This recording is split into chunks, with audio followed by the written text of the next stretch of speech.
He can recall whole sermons and then repeat them in the taverns, adding amusing jokes. He married a woman for her dowry, then spent it and abandoned her. He is well known as a womanizer, but he is even more famous for his uncontrollable and violent temper. Anyone who witnessed his behaviour in the service of Mr. Gilbert Hussey will confirm this. When a schoolmaster insulted Mr. Hussey, Hackett met with him in a tavern and pretended to try to smooth over the disagreement. After he had won the schoolmaster's trust, he put a friendly arm around his shoulders. Then suddenly he seized the man, threw him to the floor, flung himself on top of him, and bit off his nose. When he held up the piece of flesh, the astonished onlookers entreated him to allow the bleeding schoolmaster to take it quickly to a surgeon, so that it might be sewn back on, preventing a horrible disfigurement. Hackett merely laughed, put the nose in his mouth, and swallowed it. In his bed, Hackett knows what Mr. Coppinger and Mr. Arthington are up to. He himself gave them instructions earlier this morning. They believe he is the reborn Christ, largely because he is such a persuasive and fervent character. Together they have been hatching a plot for the last 6 months to destroy the bishops and undermine the Queen's rule. They have spoken to hundreds of people and distributed thousands of pamphlets. What Hackett does not know is that a huge crowd has started to swarm around his 2 prophesying angels. Some are curious, some are laughing at their proclamations, others want to join them. Most want to see Hackett in person.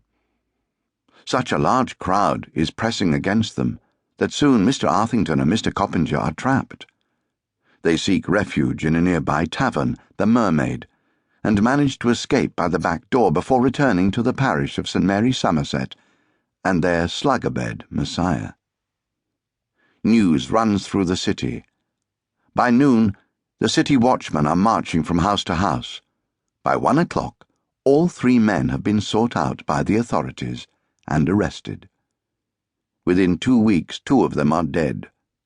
Hackett is tried for high treason, found guilty, and sentenced to death.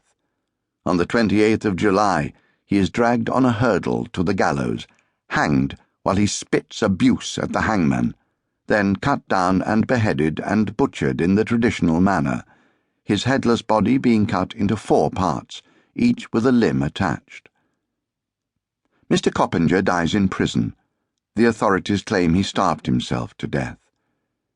Mr. Arthington enlists the support of powerful friends on the Privy Council, and thereby saves his life, publishing his renunciation of all the things he has said as part of his penance.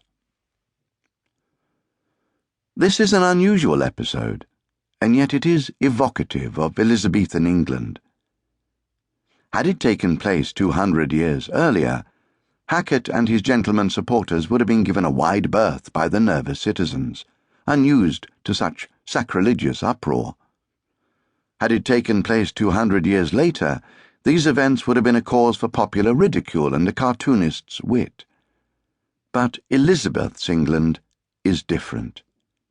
It is not that it lacks self-confidence, but that its self-confidence is easily shaken. The seriousness with which the authorities treat the plot and the ruthless efficiency with which they suppress it are typical of the time. It is not every day that a man is publicly proclaimed as the risen Christ, and it is extraordinary that well-respected gentlemen believe the Messiah to be a violent, philandering, illiterate lout. But it is not at all unusual for Elizabethan people to adopt an extreme religious viewpoint, or for them to fear the overthrow of the monarch. The last few decades have seen so much change that people simply do not know what to believe or think anymore. They have become used to living with slow-burning crises that might at any moment flare up into life-threatening situations. This picture of Elizabethan England will come as a surprise to some readers. In the 21st century, we are used to hearing a far more positive view of Elizabeth's sceptred isle.